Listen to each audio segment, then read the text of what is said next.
कब लिखा बाइबल में युद्ध करो? बाइबल तो कहती है कि तुम अब आत्मिक युद्ध में हो, तुम्हारा युद्ध शैतान से है, तुम्हारा युद्ध मांस और लहू से नहीं है। इसलिए परमेश्वर ने कहा था जो पहले हैं वो पिछले होंगे। कौन पहले? इजरायली, जो अपने आप को बोलते थे कि खुदा हमारा है, लेकिन वो खुदा से नहीं लड़ रहे, वो तोपों से लड़ रहे हैं। और हम लोग जो कहते थे कि खुदा हमारा नहीं है, हम लोग आत्मा से लड़ रहे हैं और प्रेयर से लड़ रहे हैं। आप असली इजरायली हो, मैं आपको बता रहा हूं। जो बच्चे गाजा में मर रहे हैं, जो बच्चे इजराइल में मर रहे हैं, वो परमेश्वर उन्हें नहीं मार रहा, वो शैतान मार रहा है उन्हें। और आपको ये बोला गया था कि माहौल, आपको मैं 3, 4, 5 साल से कॉन्टिन्यूस बता रहा हूं कि माहौल और खराब होगा और खराब होगा और खराब होगा। आज जब मैं आ रहा था तो मुझे न्यूज मिली कि 8 नेवी ऑफिसर जो कतर ने पकड़ लिए थे, तो ऐसा बहुत बार होता है, पकड़ लेते थे, थोड़ा दंड दिया, छोड़ दिया, मौत की सजा दी गई उनको सबको मौत की सजा सुनाई गई है 8 नेवी ऑफिसर्स को। ऐसा पहले कभी नहीं हुआ। इंडिया का सारा डिपार्टमेंट जो मिनिस्ट्री देखता है फॉरेन की, सारा हैरान है कि ऐसा कैसे हो गया। वचन कहता है कि कौम कौम के ऊपर चढ़ाई करेगी। आपने कभी इतना कड़वापन पब्लिक में नहीं देखा होगा जितना आप अभी देख रहे हैं। और ये बंद नहीं होगा, कम नहीं होगा, प्रेयर से खत्म नहीं होगा। पर आप देखेंगे अगर शैतान उधर से अपनी प्लान को कंप्लीट कर रहा है ये सोच के कि मैं कर रहा हूं, जबकि ये बाइबल में लिखा हुआ है कि जब ऐसा कड़वापन बढ़ जाएगा और अंधेरा बढ़ जाएगा, यीशु मसीह के आने का समय होगा। हालेलुया। तो आपको ये बताया गया है कि ऐसा होगा, इसे आप रोक नहीं सकते, लेकिन आपको प्रेयर्स करनी होंगी। आपको आने वाले समय में ये मालूम होना चाहिए कि समय और डिफिकल्ट होगा। मैंने आपको बताया कि दुनिया का फूड, पूरी दुनिया का खाना चंद लोगों के अधिकार में आने वाले समय में होगा, अभी नहीं है। और वहां से फूड कंट्रोल किया जाएगा कि जो लोग यीशु को मानते हैं उन्हें फूड नहीं दिया जाएगा, उन्हें खाना नहीं दिया जाएगा। और फिर होगी परीक्षा शुरू, जब परमेश्वर ने कहा था कि चुनु हुओं के कारण वो दिन कम किए जाएंगे। लेकिन ये सारा परमेश्वर के प्लान के नीचे है। हम अंत समय की ओर फिर रहे हैं। जितनी रूहें बचा सकते हो बचा लो, जितनी सेवा कर सकते हो कर लो। जल्दी जल्दी जल्दी यीशु मसीह आने वाले, मैं सच बता रहा हूं आप। इसलिए बाइबल कहती है जो ज्यादा सुखी है वो ज्यादा सुख ना मनाए, जो ज्यादा दुखी है वो ज्यादा दुखी ना हो।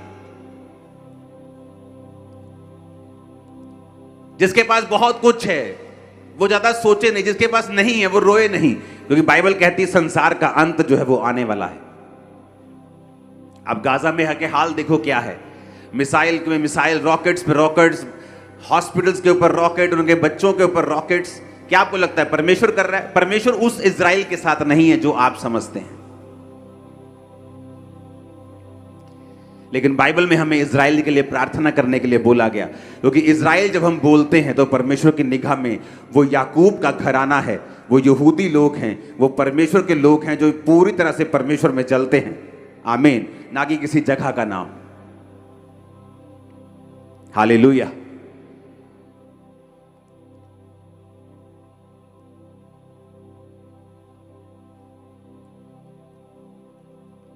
गुरदासपुर क्रूसेड के लिए आप तैयार हैं?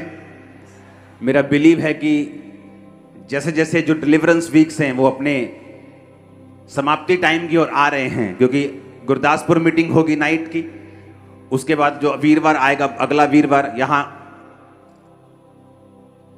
आई थिंक 1-2 वीरवार ही बस रात की मीटिंग होगी, उसके बाद डे की मीटिंग शुरू हो जाएंगे। आज आपको कार्ड मिलेगा, ले हैंड कार्ड। कहां है कार्ड? ये मेरे पास है। नहीं, इसे दिखाना नहीं, छप जाएगा नहीं तो। ये रहा। छपने का फायदा भी नहीं होगा कि आज ही आपसे ले लिया जाएगा और इमीडिएटली आपको ले हैंड के लिए कॉल आ जाएगी। और आज मेरी वाइफ का बर्थडे है, तो एक गिफ्ट मैं आपको देना चाहता हूं कि जो लोग आज कार्ड भर रहे हैं खामरा चर्च के अंदर, आपको प्रेयर माउंटेन के लिए भी कॉल आ जाएगी। तो ये मेरी ओर से गिफ्ट है आप लोगों के लिए।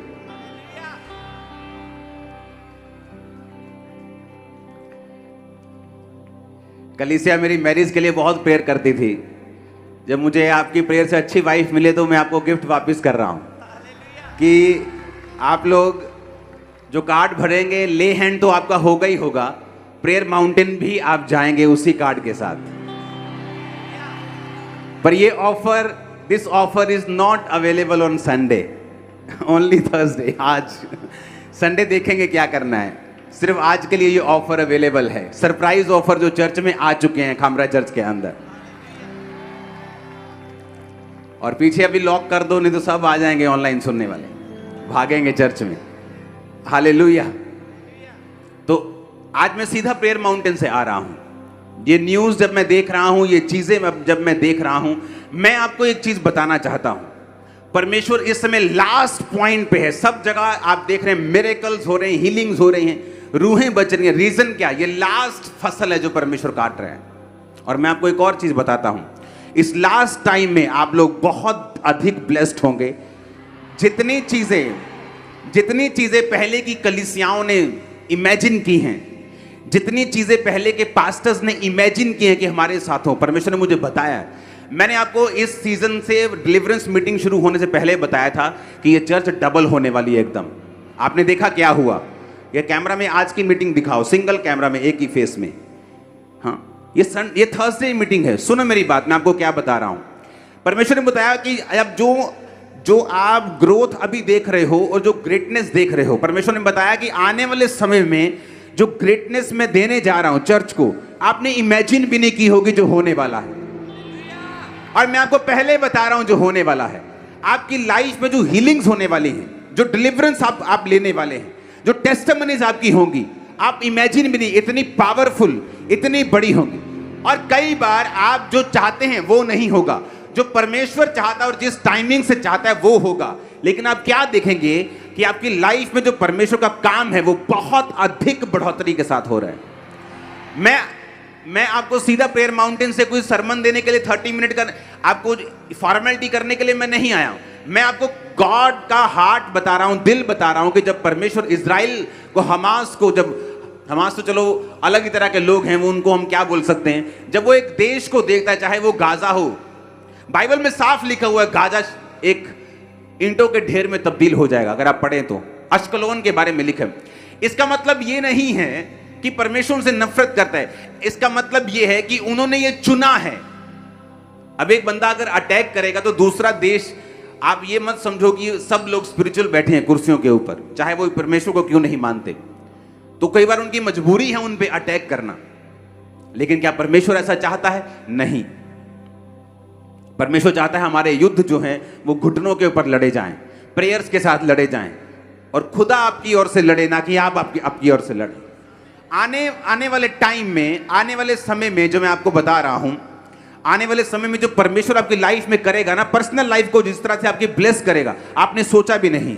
इतनी ग्रेटनेस। मैं अकेली हीलिंग और डिलीवरेंस की बात नहीं कर रहा हूं। ये तो एक जरिया है, ये तो एक पौड़ी है कि आपकी डिलीवरेंस होती है, आपको मालूम होता है कि नहीं, ये जीवित परमेश्वर है, इसी ने मुझे डिलीवर किया है, ऐसा डिलीवरेंस मैंने कभी नहीं देखा, इसी ने मुझे हील किया है। और वो परमेश्वर की एक कांटेक्ट पॉइंट बन जाता है आपकी लाइफ में, अपनी डेस्टिनी को परमेश्वर की पूरा करने का।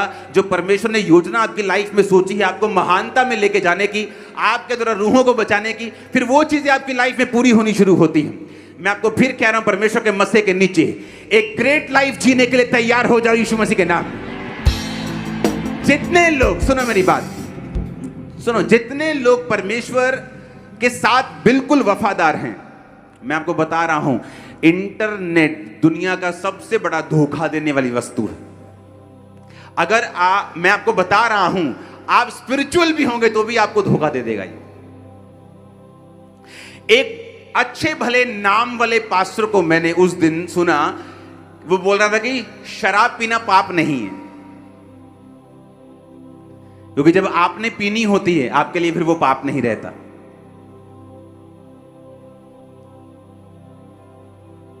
और मैंने सुना और मुझे दुख हुआ बड़ा कि एक बंदा, जब बाइबल कहती है अपना पाप करने के लिए बाइबल को तोड़ और मरोड़ के जब पेश करता है, तो लिखा वो स्वर्ग राज्य में सबसे छोटा कहलाता है। उसने बाइबल में से बताया कि परमेश्वर ने कहा जाओ और खरीदो, वाइन खरीदो, ये खरीदो। और परमेश्वर, जब मैं बाइबल पढ़ रहा था, इस विषय से नहीं कि मुझे ढूंढना है, मुझे उसका खिलाफत करनी है, नो नो, मैं अपनी बाइबल पढ़ रहा था। मैं ऐसे कभी नहीं बाइबल पढ़ता हूं किसी को जवाब देने के लिए। लेकिन क्या आया मेरी आंखों के सामने, हम पढ़ेंगे लेवी व्यवस्था के वचन को। और तुम मिलाप वाले तंबू के द्वार के बाहर न जाना, ऐसा ना हो तुम मर जाओ, क्योंकि यहोवा के अभिषेक का तेल तुम पर लगा है। यहोवा के इस वचन के अनुसार उन्होंने किया। फिर यहोवा ने हारून से कहा, जब तू या तेरे पुत्र मिलाप वाले तंबू में आए तो तुम में से ना तो कोई दाख मधु पिए हो, ना ही किसी प्रकार की शराब, ऐसा ना हो कि तुम मर जाओ और तुम्हारी पीढ़ी पीढ़ी में यह वृद्धि प्रचलित हो। परमेश्वर ने कहा, तब क्या होता था, पब्लिक दूर बैठ के देखती थी और किसी किसी के ऊपर परमेश्वर का आत्मा होता था, या एक तंबू में परमेश्वर की प्रेजेंस थी, और वहां पर जब कहा तुम जाओ तो तुम शराब मत पीना।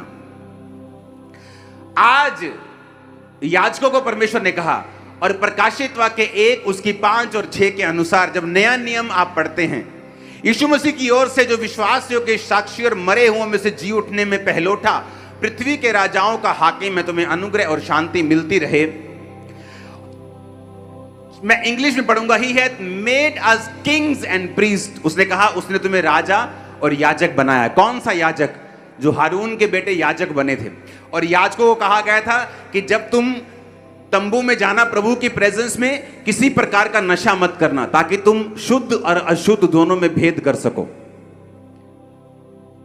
आपको मालूम है एक बात, नए नियम में आने के बाद, जीसस क्राइस्ट के जी उठने के बाद, आप मिलाप वाला तंबू हैं। आपको मालूम है किसमें रहता है परमेश्वर आज? किसके द्वारा वो लोगों को चंगा कर रहा है? एक जगह के द्वारा या किसी इंसान के द्वारा? बाइबल में के मुताबिक तुम एक याजक हो, और याजकों को बोला गया किसी प्रकार का भी नशा नहीं करना है।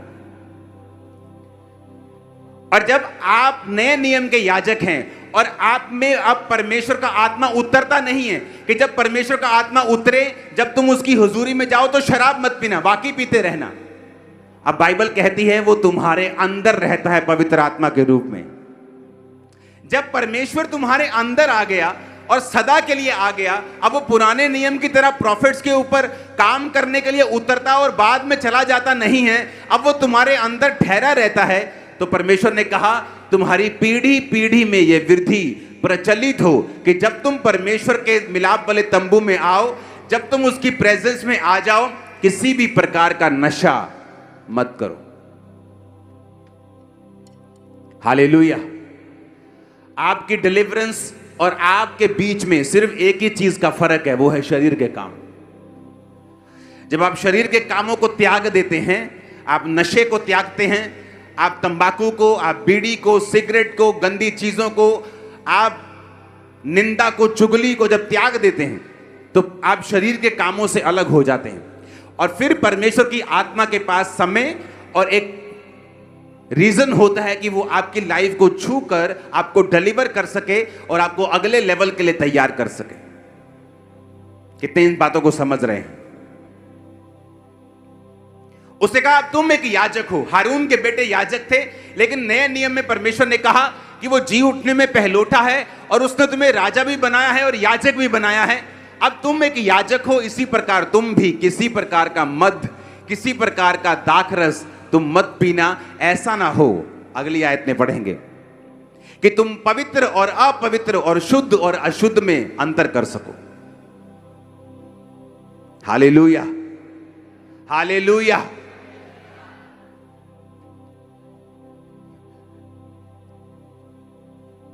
पुराने समय में जब इजरायली लोग दाख रस जहां लिखते थे, तो उनमें बड़ा एक मशहूर एक शहद होता था जो वो अंगूरों का बनाते थे।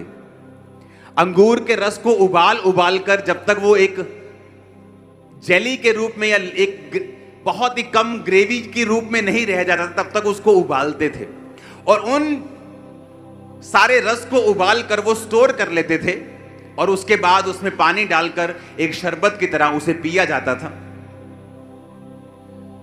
और लोगों ने उस दाखरस को एक अल्कोहलिक ड्रिंक के रूप में बदलकर उसका बहाना बना लिया।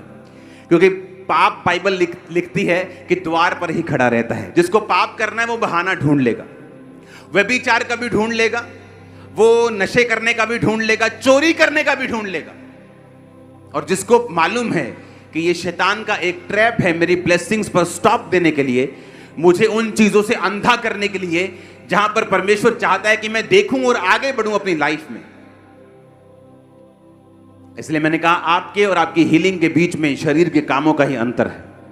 जब हम परमेश्वर के साथ सेपरेसी में अलग तरह से सेपरेट होके, अलग होके प्रार्थना में, उपवास में जीवन बिताना शुरू करते हैं, परमेश्वर का आत्मा ऐसी अगुवाई आपकी करता है, ऐसे बंधन आपके खोलता है, ऐसी बात आपसे करता है जो ना तो किसी बुक में लिखी हुई है, ना तो किसी बंदे के द्वारा किसी के मुंह से निकलेगी।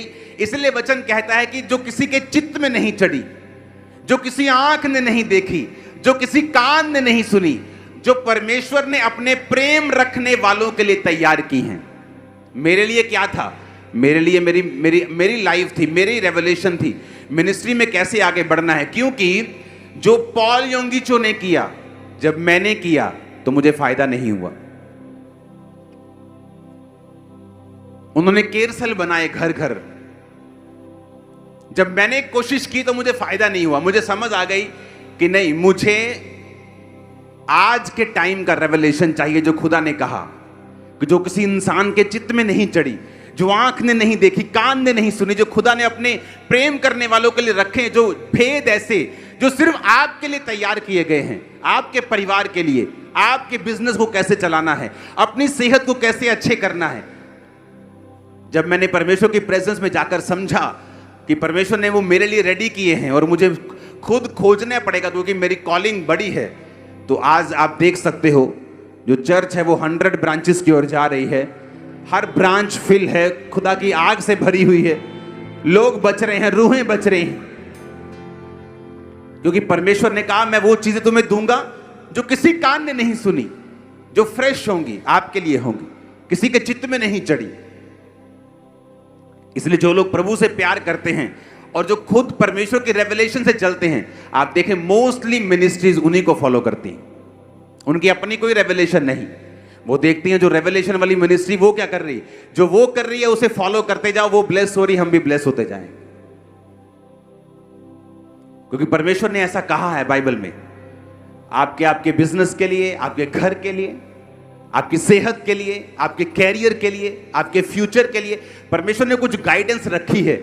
आप उस गाइडेंस को नहीं पा सकते जब तक आप दुनिया से अलग ना हो, जब तक आप परमेश्वर की बात को सुनने के लिए इतने अलग ना हो कि परमेश्वर आपसे बात कर सके। इसलिए परमेश्वर ने कहा अब्राहम, अपने देश, अपना कुटुंब, अपना परिवार, अपना एरिया, सारा कुछ छोड़ के तुझे जाना पड़ेगा दूसरे देश में। कहां जाऊं? कोई आवाज नहीं आई, बस चला जा। और लिखा जब वो अपने घर से निकल रहा था, इतना मालूम नहीं था कि जाना कहां है। इमेजिन करो परमेश्वर कैसे फेथ के साथ चाहता है कि आप उसका पीछा करें। अगर मैं बोल दूं अपने घर से निकल जाओ, आप घर के दरवाजे पे खड़े होकर बोलोगे प्रभु किधर जाना है, लुधियाना जाना है कि चंडीगढ़ जाना है कि दिल्ली जाना है? अच्छा, कोई आवाज नहीं आई, मैं जा रहा हूं अंदर। बाइबल कहती बिना आवाज के वो निकला, किधर जाना है। बस छोड़ दे अपने घर को, अपना घर छोड़ दिया, परिवार छोड़ दिया, देश छोड़ दिया, और फिर परमेश्वर ने उसकी अगुवाई की जो उसके लिए तैयार किया गया था, जो किसी कान ने पहले नहीं सुना था, किसी चित्त में नहीं चढ़ा था, किसी आंख ने नहीं देखा था, वो परमेश्वर ने अब्राहम की लाइफ में पूरा किया और वो आपकी लाइफ में पूरा करेगा। वो आपको ऐसी गाइडेंस देगा जो आपने नहीं सुनी होगी। वो आपको ऐसी अगुवाई आपकी बुद्धिमानी के साथ करेगा, आपका परिवार हैरान होगा कि किस तरह से परमेश्वर आपकी अगुवाई कर रहा है। हालेलुया। लेकिन क्या आप सेपरेट हैं परमेश्वर के साथ? क्या आप अलग टाइम में हैं? क्या आप प्रेयर में हैं? क्या आपने अपने आप को दुनिया की चीजों से अलग किया हुआ है? बाइबल कहती है तुम दुनिया के हो, दुनिया के अंदर तो रहते हो पर दुनिया के नहीं हो। तुम रहते तो इसी दुनिया में हो पर तुम इस दुनिया के नहीं हो। अपने आप को इस दुनिया से अलग रखो, इसके गार्बेज से, इसकी चीजों से। अगर आप बहुत ज्यादा न्यूज सुनते हैं, आप इस दुनिया के हैं, फिर वो आपके माइंड को नेगेटिव कर देगी, आप परमेश्वर में चल नहीं पाएंगे। आप बहुत ज्यादा फोन पे हैं, टीवी पे हैं, आप नहीं चल पाएंगे। आप आपको बहुत ज्यादा प्रीचर्स को सुनते हैं, आप कहीं नहीं पहुंच पाएंगे। मैं आपको सच कह रहा हूं, लोग कंफ्यूज क्यों हैं, एक जगह वो उनकी डिलीवरेंस क्यों नहीं हो रही। वो इंग्लिश में कहावत है, too many cook spoil the soup, कि जब बहुत सारे कुक होते हैं वो सूप को खराब कर देते हैं। हर बंदा अपनी कारीगरी करता है। आप एक ही बीमारी कई बार डॉक्टर के पास लेके जाओ, वो आपको 2-3 डॉक्टर अलग अलग आपको बताते हैं। बात एक ही होती है, कोई कान बोलता है इधर से पकड़ लो, कोई बोलता है इधर से पकड़ लो। जब एक के पास हम जाते हैं हमें मालूम होता है इधर से पकड़ना, और पकड़ा जाता है और फल भी आता है और रिजल्ट भी आता है। हालेलुया।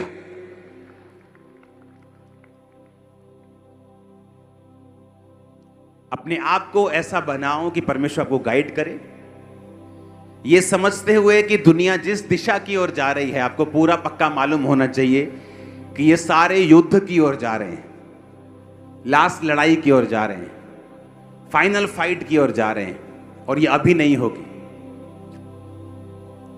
इसकी तैयारी हो रही है। और जब होगी तो अनाउंसमेंट्स नहीं होंगी, बस हो जाएगी। फिर फूड इस दुनिया की बहुत बड़ी प्रॉब्लम होगी। फूड इस दुनिया की सबसे बड़ी प्रॉब्लम होगी फ्यूचर में।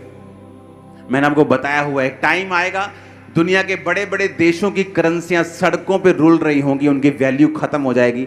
जिसके पास सोना चांदी जानवर जगह लैंड ये चीजें पेड़ पौधे पशु होंगे वो अमीर होंगे। वो टाइम आने वाला है। रेडी रहो, प्रेयर में रहो, खुदा की अगुवाई लेते रहो। जब खुदा आपकी अगुवाई करेगा आपको बेस्ट प्लेस के ऊपर वो लेके जाए। बाइबल कहती है जब इजरायली लोगों की परमेश्वर अगुवाई कर रहा था और जंगल में उन्हें लिए फिर रहा था, फिर एक जगह वो जहां गए जहां पानी के 12 सोते और खजूर के 70 पेड़ थे। वो एक हॉलीडे डेस्टिनेशन था। वो देखते ना स्विट्जरलैंड के पहाड़, जैसा वाह चलो चलें, हाँ कश्मीर की वादियां चलो। वो एक हॉलीडे डेस्टिनेशन था जो परमेश्वर ने जंगल के रास्ते से तैयार कर दिया था। कई बार जब इंसान जंगल के रास्ते से चलता है उसे लगता नहीं कि ऐसा कुछ हो जाएगा, उसे लगता है ये सपना ही है, ये कभी नहीं पूरा होगा। लेकिन जो कोई वफादारी के साथ परमेश्वर के साथ बना रहेगा, खड़ा रहेगा, लगातार चलता रहेगा, तुम्हारे वो पेड़ और तुम्हारे वो सोते आने वाले तुम्हारी निगाह के सामने। तुम्हारा हॉलीडे डेस्टिनेशन जो खुदा तुम्हें देगा वो आने वाला यीशु के नाम में। आमीन। जितना ऊंचा लंबा ये ब्लेसिंग उतनी बड़ी है चर्च। Hallelujah, hallelujah. इसलिए परमेश्वर ने कहा तुम आंखों से नहीं, तुम आंखों से देखकर नहीं चलते। इसलिए अब्राहम अगर आंखों से देखकर चलता और प्रभु से पूछता प्रभु कहां जाऊं, तूने बताया तो नहीं, पर परमेश्वर ने कहा चला जा। अब्राहम जहां रहता था वहां लोग पैरों की और माथे की लकीरों से भविष्य बताते थे, बुद्धिमान लोग थे। तो परमेश्वर जानता था कि जब तक अब्राहम इन लोगों में रहेगा मैं कभी भी अपनी मर्जी इनकी जिंदगी में पूरा नहीं कर सकूंगा। इसलिए परमेश्वर ने कहा वहां से निकल और नए तौर तरीकों को सीख और पूरी तरह से परमेश्वर